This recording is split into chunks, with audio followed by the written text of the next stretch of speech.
За сайн байцгаана уу гэдэг багш нь өнөөдөр та нартай ямар хичээл орох вэ гэхээр за та нар сайн хараарай.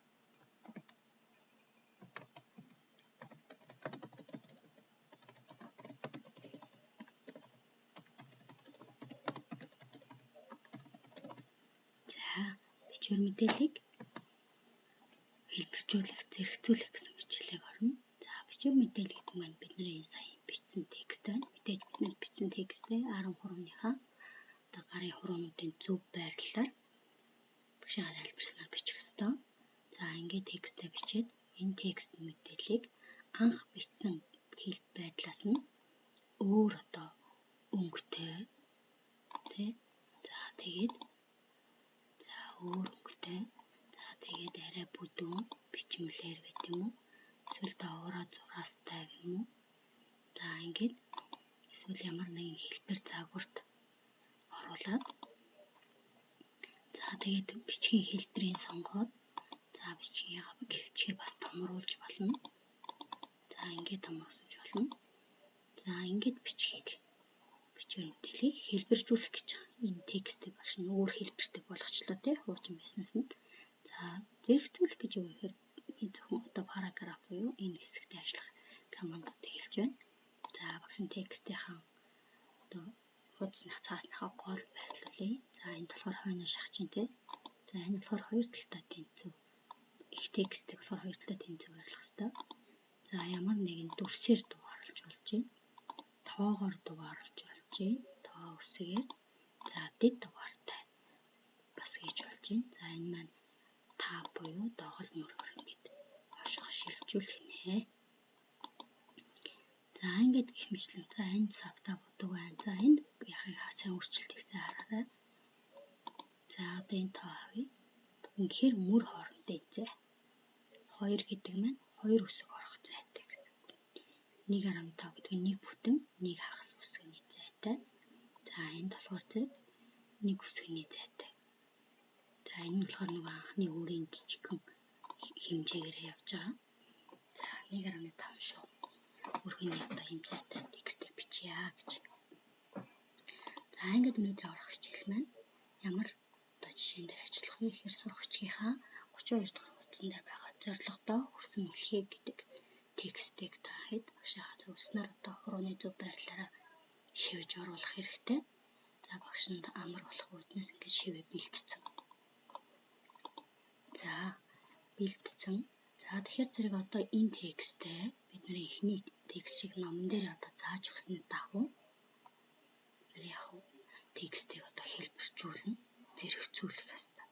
За тэгэхээр хэдүүлээ одоо юу харъя? Номон дээр маань яг яаж өгсөн бэ гэдгийг харъя. За тэгэхээр за хүн болгохоор нь за энэ дээр би 32 дугаар үз гэсэн тийм. За 32 гэж чадах. За сурах хүч маань одоо хараад ирэх байна. За энд би чинь 32 дугаар утсан дээр. За зорилготой хүрсэн бэлхий. Бидний хувьд бол одоо ийм ямар ч зэрэгцүүлээгүй шивсэн анхны хэлбэраараа байна. За одоо баримтыг бичвэрийг ямар болох вэ гэхээр за зорилготой хүрсэн бэлхий гэдэг маань дандаа том үсгээр байх юм байна. За энэ дээдлийн энэ хүр гэдэг хүртлийн текст бол налуу тэгээд бас арай энэ шиг өнгөтэй арай жижиг байх юм байна. За эндээс эхлээд харъя. За хэдүүлээ бичих явцтай энийг харъя тий. Хоёр талаараа ингэж хараад зэрэгцсэн байгааз. Тэнцүү зэрэгцсэн байна. За ийм тэд гэдгээр тасарч шинэ мөрлөө шилж дээ тий. За энэний урталт ингэж хараа. Дүрсээр дугаарлсан байгааз. За нөгөө дугаараа хийх нь байна. За ингэж юм хэлбэржүүлэлт хийх нь байна гэж. За харъя. Хамгийн эхний одоо гарчгийг за багш нь зэрэгцүүлж харж байгаа хий та тий. За хамгийн эхний гарчгийг яасан байлаа? За эндээс гарч ирж байна. Чинь энийг болохоор за ингэхээр харагдах. За хамгийн зорилгодоо хүрсэн бэлхийн болохоор хараа томоор байна. За бүх үсгийг нэгэнд бичсний дараа бүх үсгийг яаж том болгох вэ гэхээр хүн зорилготой хүрсэн бэлгийн дамуур. За ингээд маузаараа эхний үгээс дарсан чигээрээ маус нэг дээрээ дараад чирээд дэлхийг хитэх хүртэл ингээ маус аав. За ингээд дандаа том үсгээр бичдэг нь болохоор зэрэг энд байж байна. За энэ хэлбэрүүдийг хараараа энд эдлийн upper case нь болохоор бүх үсгийг яг том болгож. За тэгээд энд сайн ажиглах юм бол бусдаасаа тод байгааз тэгэхээр зэрэг арай тодор бичсэн гэсэн үг. За өнгө нь болохоор зэрэг энэ бүх ягаанд өнгө байгаа ч. Тэгэлээ өнгөийг бол өөрсдийнхөө гоё өнгөөр сонгож болох нь байна. За ягаан өнгөөр сонгож. За ингээд гарчиг маань. Тэгтээ гарчиг маань голлсон байна те. За голлох тэр текст голлуулах нь энд байна. За энэ ард нь сургамжит өгүүлэг гэж байхгүй учраас энийг арилгачих ш. За ингээд голлоод гарчиг маань бэлэн боллоо. За одоо гарчигны дараа бид нар дараагийн зорилгодоо гэдгээс эхлээд хүр хүртэл зорилгодоо за маузаа эндээ дарлаа. Дарсан чигээр зорилгодоо хүрэхийн тулд замдаа саад болж байгаа хин нэгнийг битгий тоо тэдний үг саад муу санаанд битгий ав зөвхөн зорилгодоо хүрэх. За ингээд анзаарах юм бол энэ маань баруун талдаа зэрэгцсэн байна. За баруун талдаа зэрэгцчихэд ийм налуугаар бичсэн. Тэгээ өнгө маань нөгөө өнгөрөө. За хэдүүлээ өнгөө дахиад өөр өнгө болгосон ч болно. За тэгсэн чинь энэ маань юу очиж нэгээ гэд засарсан байна те. За яг энэ дээр ингээ enter дарч. Энд донд нэг зай байх юм байна. За одоо тэгэхээр зорилгодоо хүрсэн гэдэг маань өөрөө урдаа юм доголь мөртэй те. Нэг гэдэг нь уршаагааз тэр доголь мөрөө. За ингээд авчи. За энэ нөгөө цаасны хэмжээ нь өөр учраас мөрөө өөрөөр талцраад ах шиг. За ингээд ихний текст боллоо. За дараагийн текстг болохоор хоёр талдаа зэрэгцсэн байна тий. Хоёр талдаа зэрэгцсэн гэхээр зэрэгэнд. Тэгээд нэгэн өдөр гэдэг нь доголь мөрөөс ихсэн учраас за ингээд доголь мөрөө. За энэ доголь мөрөө авахгүй байна. Энэ нөгөө параграф энэ текстүүдийг enter дараагүй үргэлжлүүлээ бичих учраас тэр чигээр нь хойш нөгөөдөд тэгэхээр гар дээрээсээ таав товчлуурыг дараадаг тий. За бас яваад байдаг гэж. Тэгэхээр зэрэг би хаана тасарсан байлаа? Иймэд хэд гэдгийг хараад тасарч тий. За ингээд тасалж. За одоо энийгээ за инглээ. Дэшегээ нөгөө энтерээ дарсан. Тэгээд за ингээр яваад байна тий. За ингээ гарынхаа таав товчлорыг дарахаар шууд доголмор. За нэгэн гэдэг юм байна. За бидний нөгөө нэг цаасны хэмжээ өөр учраас энэ өргөн цаасны хэмжээ өөр учраас текст маань харилцаа адилхан ингээд дарагдаад байгаа шүү. За иймд тэгээд хөөрхий гэдэг хэлж байна. Тэгээд хөөрхий амьтад хизээж чадахгүй гисгээж байлаа. Уралдаанд оролцож буй мэлхэнүүд дээр нь гарч чадахгүй гэсээр нэг нэгээрээ бууж эхэллээ чинь үзэж буй мэлхэнүүд гэд дахиад энэ шинэ бүнс эхэлчихсэн тий. Хөөрхий амьтан хизээж чадахгүй дээ гэж хасгасгаа цай эцэстэн гэд дахиад эцэстэн гэдгийг урд дарж агаад энтер дарлаа. За эцэстэн ганц мэлхийнээс бусна бууж өчөө харин хамгийн сүүлд үлдсэн мэлхий цамхгийн орой дээр гарч чадсан бөгөөд бусна түүнийг яаж гарч чадсныг гайхав гэж. За гайхан гэдгийн арднаас нэг нь гэдэг нь дарах нь байна. За тэгээд ойртон гэдгийг араас бас энтер дараа шинэ мөр эхэлж байна. За одоо хараарай.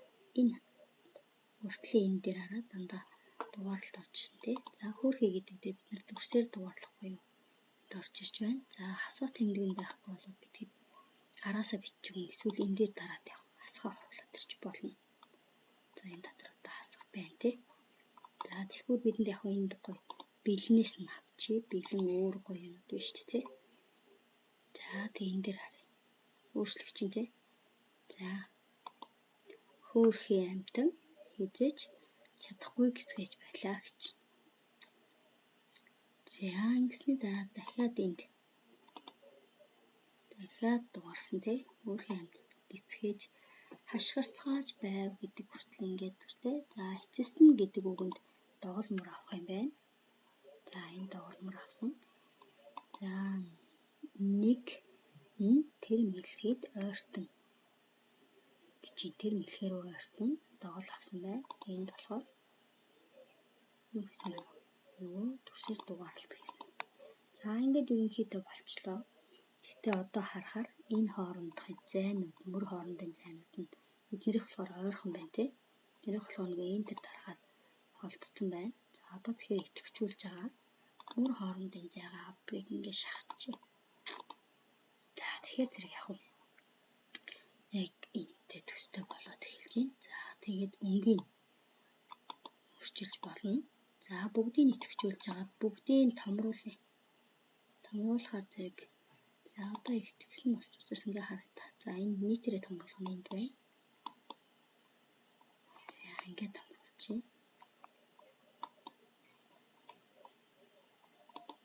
За ингээ бидний бичсэн текст маань бэлэн боллоо. За энэ араас энтер дараад үзье. Үдэж буй гэдэг чинь яаж вэ? За харъя та. Үдэж буй гэдэг маань яаж байрласан бэ? Хаана энд байна те. Ингээд эхэллээ. Тэгээд үдэж буй гэдэг нь эндээс үргэлжилж байгаа юм байна. Тэгэхээр зэрэг энд ингээд авчих. За одоо харъя.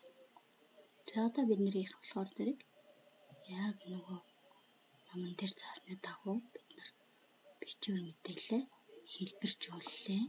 За бас зэрэгцүүллээ.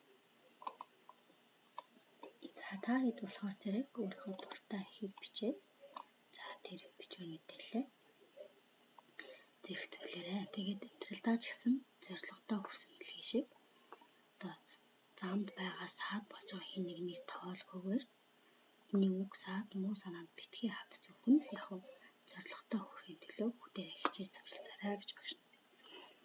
За нэг зүйлийг багшнаар өгсөн маань одоо бичсэн текстийг хэдүүлээ хадгална. За хадгалахын тулд яах вэ гэхээр за энэ дээр save гэж гарч ирж байна те. Мөн гараас control S-ийг дарж болно гэсэн байна энэ хараа. За эсвэл файл дээр дараад save command дээр. За ингээд хадгалах юм бол хадгалах гарч ирж байна. За хаана хадгалах вэ гэхээр өөрөө хадгалах газараа хавцаа зааж өгөх тул browse дээр дараад за би документ дотроо за хаана ч за энэ дээр шууд хадгалчих. За энэ файл нэм хэсэгт нэрээ бичнэ. За би бичвэр мэдээллийг хэлбэржүүлэх гээд энэний ард зэрэгцүүлэх нь алга байна тий. Эхнийхээ текстүүдийг автоматар аваагаад ирдэг. Энийг арилгаж аваад өөр нэрээ бичиж болно. За тэгээд save command-ыг дарах юм бол документ гэсэн хавцсан дотор хадгалах нэ. За ингээд хадгаллаа. Зорилготой хүрсэн мэлхийд текстээ өдөлөө хэлбэржүүлээд зэрэгцүүлээ хадгалчлаа. За баяртай.